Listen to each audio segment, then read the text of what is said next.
కార్యక్రమానికి స్వాగతం. మనం ఇప్పుడు సంగారెడ్డి జిల్లా నేలకల్ మండలం హత్నూర్ గ్రామంలో ఉన్నాము. రైతు వెంకట్ గారు 3 ఎకరాల్లో పూర్తి సేంద్రియ పద్ధతిలో వెర్రి నువ్వులను పండిస్తున్నారు. అతి తక్కువ పెట్టుబడి ఖర్చుతో వీరి పంటను పండిస్తున్నారు. దీనికి సంబంధించి మరిన్ని వివరాలు వారి మాటల్లోనే విందాం. నమస్కారం వెంకట్ గారు. 3 ఎకరాల్లో వెర్రి నువ్వులు సాగు చేస్తున్నారు కదా, ఇది విత్తనం ఎప్పుడు వేసుకున్నారు? అసలు వెర్రి నువ్వులు సాగు చేయాలనే ఆలోచన మీకు ఎట్లొచ్చింది? నాకు ఫస్ట్ టైము ఒక వీడియో చూసినప్పుడు వెర్రి నువ్వులు అనేది ఈ సాయిల్కి షూట్ అవుతుందని తెలిసింది. సో దాంట్లో ఖర్చు తక్కువ, దీనికి బేసిక్గా ఎవరైనా పండించుకోవచ్చు, ఎక్కువ కష్టం లేకుండా పండించుకోవచ్చు. సరే, మన సాయిల్ రాకీ సాయిల్, తర్వాత రెడ్ సాయిల్, తర్వాత డ్రైనేజ్ ఎక్కువ ఉంటుంది. ఎంత వాటర్ పడిపోయినా సరే డ్రైన్ అయిపోతూ ఉంటుంది ఎప్పటికప్పుడు. సో ఇటువంటి సాయిల్ సూటబుల్. లేబర్ కూడా షార్టేజ్ ఉంది ఇక్కడ. దాన్ని దృష్టిలో పెట్టుకుని లేబర్ తక్కువ వినియోగంలో ఉండే ఏ పంట ఉన్నది అని ఆలోచిస్తున్నప్పుడు వెర్రి నువ్వులు సాగు చేస్తే బెటర్ కదా. వెర్రి నువ్వులతో మంచి హెల్త్ బెనిఫిట్స్ ఉన్నాయి కదా. ఆయిల్ తీసిన తర్వాత, లేకపోతే ఆయిల్ తీక ముందు కూడా సీడ్ని క్రష్ చేసి కారాలు పొళ్ళు కూడా తయారు చేసుకోవచ్చు. పీపుల్ పాయింట్ ఆఫ్ ఆలోచిస్తే మంచి హెల్త్ కూడా వస్తుంది అనే పాయింట్లో నేను మార్కెట్ కూడా ఉంటుంది అనుకుని చేశాను. ఇప్పుడు 3 ఎకరాల పేరు మీద ఎంత విత్తనం పట్టింది సార్? ఎప్పుడు వేసుకున్నారు మీరు? ఇది ఆగస్ట్లో వేసుకున్నారు. అంటే సెప్టెంబర్, అక్టోబర్, నవంబర్ పంట వచ్చేస్తుంది. ఆగస్టు చివరి వారంలో వేసుకున్నారు. తర్వాత మనకి ఇప్పుడు నవంబర్ ఎండింగ్ వరకు పంట వచ్చేస్తుంది. అదే పువ్వు ఎండిపోయి ఇంకో 10 days లో పంట వచ్చేస్తుంది.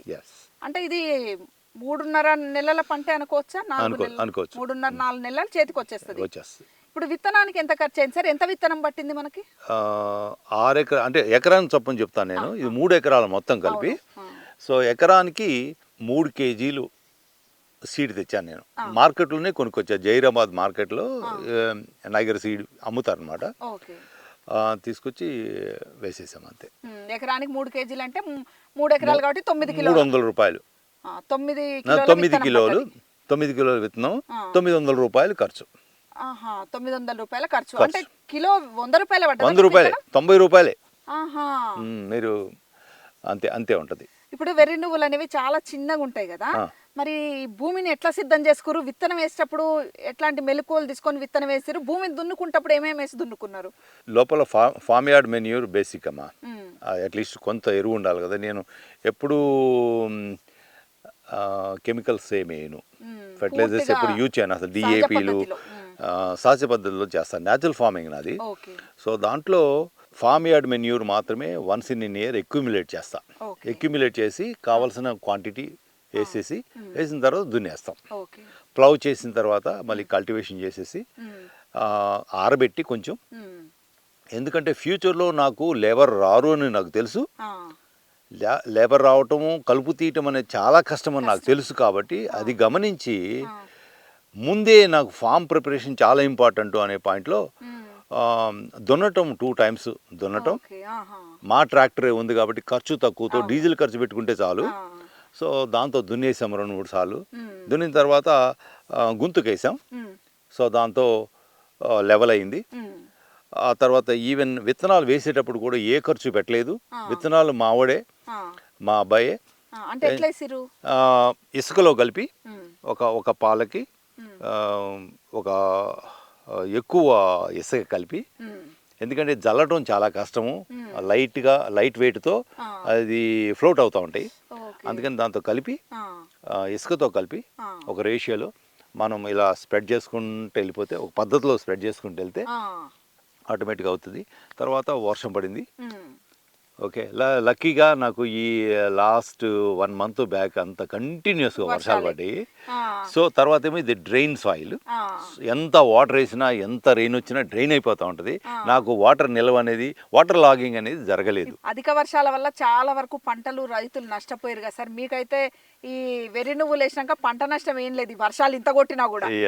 ఎందుకంటే మీ భూమి నీటిని పీల్చుకునే స్వభావం కలిగి ఉంది. కానీ రాళ్ళు చాలా ఎక్కువగా ఉన్నాయి. దీనివల్ల ఏమైనా ఇబ్బంది కాలేదు సార్? చూస్తే మొత్తం రాళ్ళ భూమి లాగానే ఉంది ఇది. అవునవును, రాళ్ళు ఎక్కువ ఉంటాయి మా దీంట్లో. ఎంతో తీయించిన తర్వాత, ఎన్నో విధాలుగా రాళ్ళు ఏరించడం కానించి తర్వాత ఒక మిషన్ కూడా ఉంటుంది, ఎరటానికి ఒక మిషన్ ఉంది, అది కూడా పెట్టించాం. పెట్టించిన చాలా రాళ్ళు వెళ్ళిపోయిన తర్వాత ఈ పరిస్థితి. ఇక్కడ చాలా పొలాలు ఇలాగే ఉంటాయి, ఎక్కువ రాళ్ళు ఉంటాయి. ఓవర్ ది ఇయర్స్ ఏం చేస్తారంటే రైతులు ఎప్పటికప్పుడు రాళ్ళు తీసేసుకుంటూ ఉంటారు కాబట్టి తగ్గిపోతూ ఉంటాయి. సో మంది కల్టివేషన్ స్టార్ట్ చేసి 4 ఏళ్ళు అయింది కాబట్టి ఇంకా రాళ్ళు ఉన్నాయి. అవి మన ఏం చేయదమ్మా, మన ఏం చేయదు. మెయిన్ మొక్కకు కావాల్సింది ఫెర్టిలిటీ, సాయిల్ యొక్క బలం కావాలి దానికి. సో అది ఇలాంటి పంటకి చాలా పనికొస్తుంది. అయితే మీరు ఇసుకేసి మొత్తము వెదజల్లే పద్ధతిలో చేశారు కదా సార్, మంచిగానే వచ్చిందా క్రాప్ అంతా కూడా? క్రాప్ మంచిగానే వచ్చింది. ఇప్పుడు క్రాప్ స్టార్ట్ అయిపోయినాక తర్వాత ఏమైనా తెగుళ్ళు గానీ చీడపీడలు గానీ వచ్చినాయా? వాటికి ఏమైనా పిచికారీ చేసిరా? ఇప్పటివరకు ఏం చేయలేదా? లక్కీగా ఇంతవరకు ఒక్కసారి కూడా నేను పిచికారీ చేయలేదు, అవసరం లేకుండా ఉంది. ఎందుకంటే ఒక్కోసారి ఏదో తెగులు వస్తుంది, దానికి ఏమైనా స్ప్రే చేయాల్సిన అవసరం వచ్చేది, కానీ ఫార్చునేట్గా నాకు ఏమీ జరగలేదు. అది ఆటోమేటిక్గా అయిపోయింది అంతే. నేను ఒక్కసారి కూడా స్ప్రే చేయాలి. ఒకవేళ జల్లితే నేను ఇటువంటి అవసరం వచ్చినప్పుడు నా పంటలో ఎప్పుడు నీమ్ ఆయిల్ జల్లుతాను. సోప్ నీమ్ ఆయిల్ మిక్స్, అది ఎమల్షన్గా ఫామ్ చేస్తాము. అంటే సోప్ ఫస్ట్ తీసుకుని ఆ సోపులకి quantity of neem oil about 1.5 milliliters per litre of water, ఆ రేషియో మీద తీసుకుని ఆ నీమ్ ఆయిల్ బాగా గిలకొట్టి అది ఎమల్షన్ లాగా ఫామ్ అవుతుంది, వైట్ మిల్క్ లాగా ఫామ్ అవుద్ది. అది ఫామ్ చేసుకున్న తర్వాత అది తీసుకెళ్ళి 200 liters డ్రమ్లో కలుపుతాం.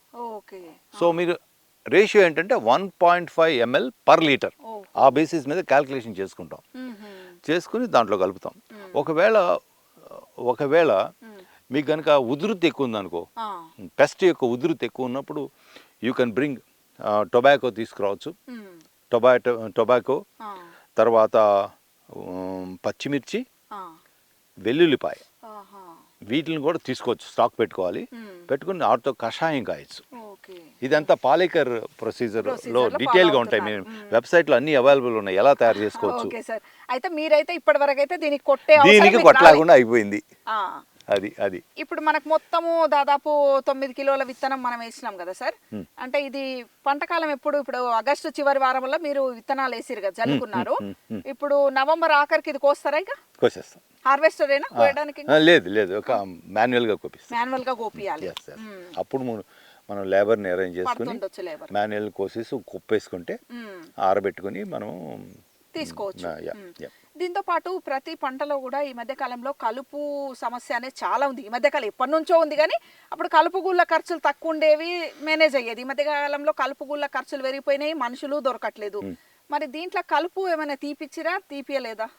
కలుపు అస్సలు తీపిచ్చలే, అదొక లక్కు. ఎందుకంటే మొదటి ప్రిపరేషన్ చాలా ఇంపార్టెంట్ చెప్పాను నేను ముందు కనుక సాయిల్ని ప్రాపర్గా ప్రిపేర్ చేసుకుంటే, అంటే కొంచెం ఆరబెట్టుకుని మళ్ళీ ప్లౌ చేసుకుని ఇట్లా చేసుకుంటే చాలా వరకు కలుపును అనేది మీరు అక్కడే మినిమైజ్ చేసేస్తారు, రాకుండా ఉండదు. ఖచ్చితంగా కలుపు వస్తుంది, మా దాంట్లో కలుపు ఉంది ఆల్రెడీ.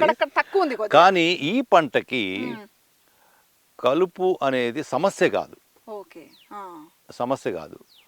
ఒకవేళ సమస్య అయినా మనం ఆలోచించాల్సింది ఎంత ఇన్కమ్ నాకు వస్తుందని నేను ఆలోచించుకోవాలి. ఆ కలుపు తీయాల్సిన అవసరం నాకు లేదు కాబట్టి పంట మాత్రమే కోసేసుకుంటాను కాబట్టి పెద్ద సమస్య కాదు కాబట్టి నాకు సేవ్ అవుతుంది. కలుపు తీయటం అంటే చాలా ఎక్స్పెన్సివ్ అవుతుంది నాకు, చాలా కష్టం అవుతుంది, చాలా ఎక్స్పెన్సివ్ అవుతుంది. అన్నీ మినిమైజ్ చేసుకుంటూ నేను మినిమం ఖర్చుతో నేను మ్యాక్సిమం పంట ఎలా తీయాలి అనే ఆలోచనతోనే చేశాను. కరెక్ట్. తర్వాత వాతావరణం కూడా నాకు అనుకూలించింది, చాలా అనుకూలించింది. కంటిన్యూస్గా వాటర్ పడటం, ఇది డ్రైన్ అయిపోవటం, ప్లస్ మినిమం ఖర్చుతో నేను విత్తనాలు వేయటం.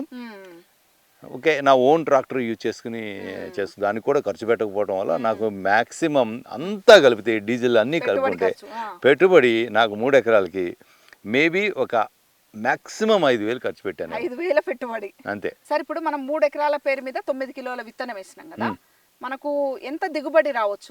3 ఎకరాల మీద 6 క్వింటాల్ వస్తుందని అనుకుంటున్నా. 6 క్వింటాల్ వస్తుంది అనుకుంటున్నా. 5 క్వింటాలే వచ్చింది అనుకోండి, 5 క్వింటాల్ వచ్చిన 5 ఇంటూ సరైన మార్కెట్ చేసుకోవాలి. దీన్ని ఇంపార్టెంట్ ఏంటంటే రైతు చాలా మంచి వాల్యూ ఎడిషన్ చేసుకోవాలి. అలా మార్కెట్ తీసుకెళ్ళి అలా అమ్మేసుకుంటే 100 రూపాయల కిలోయే వస్తుంది. మీరు కొనుక్కున్నది 100 రూపాయలు, మీకు 100 రూపాయల కంటే ఎక్కువ ఇంకా తక్కువే వస్తుంది. విత్తనం కూడా ఆధారకే పడ్డది. విత్తనము 100 రూపాయలకి కొన్నాము కాబట్టి మీ విత్తనాలు కూడా 80కో 90కో కొనుక్కుంటాడు. అలా కాదు, దీన్ని వాల్యుయేషన్ చేయాలంటే మనము ఒక పంట అయిపోయిన తర్వాత ఒక 1 వీక్ 2 వీక్స్లో ఆరిన తర్వాత ఆరబెట్టుకుని దాంట్లో ఉన్న చెత్త చెదారం అంతా తీసేసి ఏమైనా ఇసుక ఉండొచ్చు జల్లెడ పట్టుకొని ఓ మనుషులు 4-5 మనుషులను పెట్టుకుని చక్కగా మన ఫామ్లోనే నీట్గా చేపించి రాళ్ళు రప్పలు లేకుండా ఏమి లేకుండా చేసుకుని దాన్ని ఎడ్ల గానుగ దగ్గరికి తీసుకెళ్ళాలి. నా ప్లాన్ అది. Okay okay. నేను దీన్ని ఎడ్ల గానుగ దగ్గర తీసుకెళ్తా. ఒక పరిగి దగ్గర ఒక ఎడ్ల గానుగ ఉంది, అక్కడ తీసుకెళ్ళి వాళ్ళ ముందే బుక్ చేసుకుంటే వాళ్ళు మనకి స్లాట్ ఇస్తారు. ఆ స్లాట్ ప్రకారం మనం వెళ్ళి ఆ ఎడ్ల గానుగతో ఆయిల్ తీస్తాం. వెరీ నువ్వుల ఆయిల్ అవుతుంది. ఆ ఆయిల్ని జనరల్ మార్కెట్లో 1000 రూపీస్ పర్ కిలో ఉంది. పర్ లీటర్ 1000 రూపీస్ ఉంది. సో ఆ విధంగా మనం వాల్యుయేషన్ చేసుకుని ఆయిల్ అమ్ముకుంటే చాలా బెనిఫిట్ ఉంది అన్నమాట. ఆ ఆయిల్కి చాలా డిమాండ్. చాలా డిమాండ్. ఇప్పుడు వెర్రి నువ్వులతో కూడా ఈ మధ్య కాలంలో కారం పొడుల లాంటివి కూడా ఔషధ గుణాలు ఎక్కువ ఉంటాయి, చాలా మంచిదని కూడా డైరెక్ట్ గా కూడా వాడుకుంటున్నారు కదా. ఎస్. ఇంకోటి ఏంటంటే ఆయిల్కి వెళ్ళక ముందు కొంత ప్రోడక్ట్ వేరే రకంగా కూడా మార్కెట్ చేసుకోవచ్చు. దాన్ని మనుషుల చేత మనము కనుక రోల్లో కొట్టిస్తే పౌడర్ వస్తుంది, లేకపోతే మిక్సీలో వేసిన పౌడర్ వస్తుంది. దాంతోపాటు ఇంకా అదర్ ఇంగ్రీడియంట్స్ లైక్ కారము, ఉప్పు, ఎంత ప్రపోర్షన్లో కావాల్సిన ఐటమ్స్ ఇంగ్రీడియంట్స్ అందరికి కలిపితే మీకు చక్కని పొడి వస్తుంది, డ్రై పౌడర్. ఆ డ్రై పౌడర్ ఏంటంటే ఇడ్లీలకి, దోశలకి వాటికి వేసుకు తింటే చాలా అద్భుతంగా ఉంటుంది. తర్వాత ఇంకోటి ఏంటంటే it has got a very big health value. Health benefits అమోఘం యాక్చువల్లీ చెప్పాలంటే చాలా ఎక్కువ ఉన్నాయి. ముఖ్యంగా మెంటల్ హెల్త్, ఓకే, డైజెస్టివ్ సిస్టమ్ని ఇంప్రూవ్ చేస్తుంది, హార్ట్ ఇష్యూస్ కూడా లేకుండా చేస్తుంది, కొలెస్ట్రాల్ తగ్గిస్తుంది. సార్ ఇప్పుడు ఇది విత్తనం తీసే ప్రక్రియ ఎట్లా ఉంటది? ఇప్పుడు ఇవన్నీ కూడా చిన్న చిన్న సన్ఫ్లవర్స్ లాగా ఉన్నాయి. దాని మధ్యలో ఆ పువ్వు ఎండిపోగానే దాంట్లో చిన్న చిన్న గింజలు కనిపిస్తాయి. పూర్తి స్థాయిలో రావాలంటే ఇంకో 10 రోజులు పట్టేటట్టుంది. ఈ విత్తనం ఎట్లా తీయాలి మళ్ళీ దీని నుంచి? విత్తనం ఎలా కట్ చేస్తారు కదమ్మా, ఆరబెట్టేయాలి. అక్కడే ఆరబెట్టేయచ్చు, లేకపోతే రోడ్డు మీద తీసుకొచ్చి ఆరబెట్టుకోవచ్చు. ఆరబెట్టిన 2-3 రోజులు ఆరితే చక్కగా డ్రై అవుతుంది. డ్రై అయిన తర్వాత ఒక టార్పలిన్ షీట్ లాంటిది తీసుకుని దాని మీద మనం పెట్టుకుంటూ కట్టెలతో కొట్టచ్చు. రకరకాల పూర్వ మార్గం ఆలోచిస్తే మనం కట్టెలతో కొట్టేవాళ్ళు పూర్వం. అలా కాకుండా కాదు మనం తొందరగా అయిపోవాలనుకుంటే ఈవెన్ మన కార్ లాంటిది వెహికల్ కూడా ఎక్కించవచ్చు. ఎక్కించి తొక్కిస్తే అప్పుడు అన్ని విత్తనాలు రాలిపోతాయి. రాలిపోతే ఆ చెత్తంతా బయటకు తీసేసి మనం బాగు చేయించుకోవచ్చు దాన్ని. ఓకే. ఇప్పుడు నూనెకు కూడా పంపుతామని చెప్పారు కదా మీరు.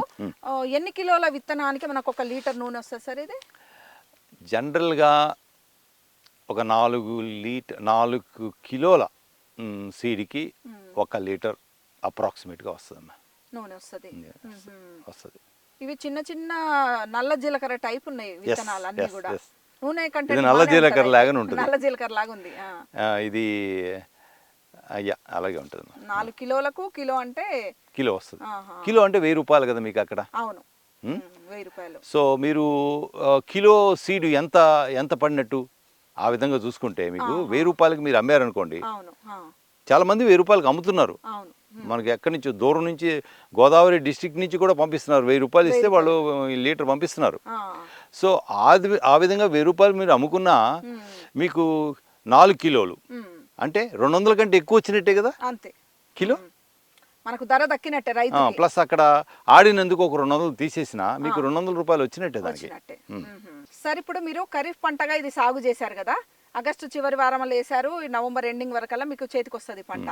ఇది ఖరీఫ్ పంటగానే సాగు చేయొచ్చా, రబీలో కూడా వేసుకోవచ్చా? అంటే వాటర్ ఫెసిలిటీ ఉంటే సాగు చేయొచ్చమ్మా. వాటర్ ఇవ్వాల్సి వస్తుంది ఆ టైంలో. అయితే ఇది ఈ టైం కాబట్టి కంటిన్యూస్ వాటర్. సార్ సీజన్ కూడా చూస్తే మనము యాక్చువల్గా కొంచెము చాలా టెంపరేచర్ లో ఉంటుంది. ఈ ప్లాంట్స్ విత్ స్టాండ్ అవుతాయి. అది కూడా చూసుకోవాలి మనం. ఖరీఫ్ పంటగా వేసుకుంటేనే జర మంచి వాటర్ ఫెసిలిటీ ఉంటే సాగు చేయొచ్చమ్మా నా ఉద్దేశం. రబీ పంటగా కూడా నేను ఎప్పుడు చేయలేదు అనుకో ఆ టైంలో. నేను ఎప్పుడు ఇదే ఫస్ట్ టైం చేయటం కాబట్టి నాకు దాని మీద అనుభవం లేదు. అయితే చేయటానికి ఏం ప్రాబ్లం లేదనిపిస్తుంది నాకు. ఏం ప్రాబ్లం లేదనుకోండి, నీళ్లు పారించాలి. లేకపోతే స్ప్రింక్లర్స్ పెట్టాలి. ఆహా. పెట్టి ఎప్పుడు దానికి నీళ్ళు అవసరం అప్పుడు మీరు నీళ్ళు ఇవ్వగలిగితే, ఉమ్. డ్రైనేజ్ ప్రాపర్గా ఉండి నీళ్ళు ఇవ్వగలిగితే ఆ.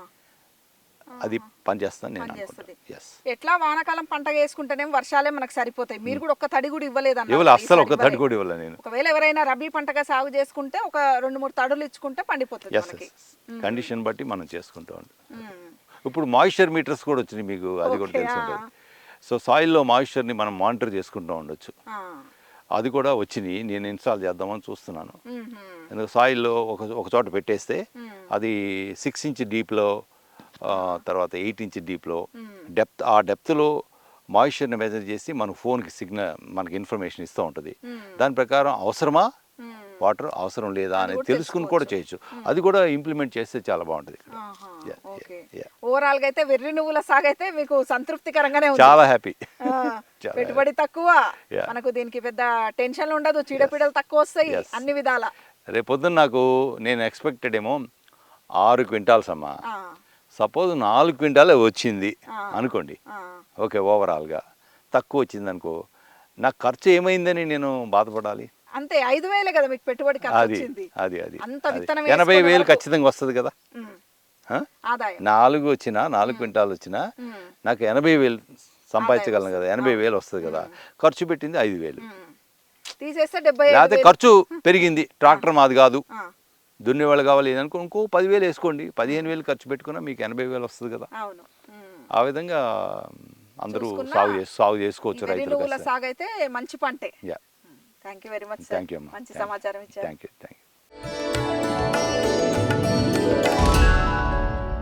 మరో వ్యవసాయ సంబంధ అంశంతో మళ్ళీ కలుద్దాం. అంతవరకు సెలవు, నమస్కారం.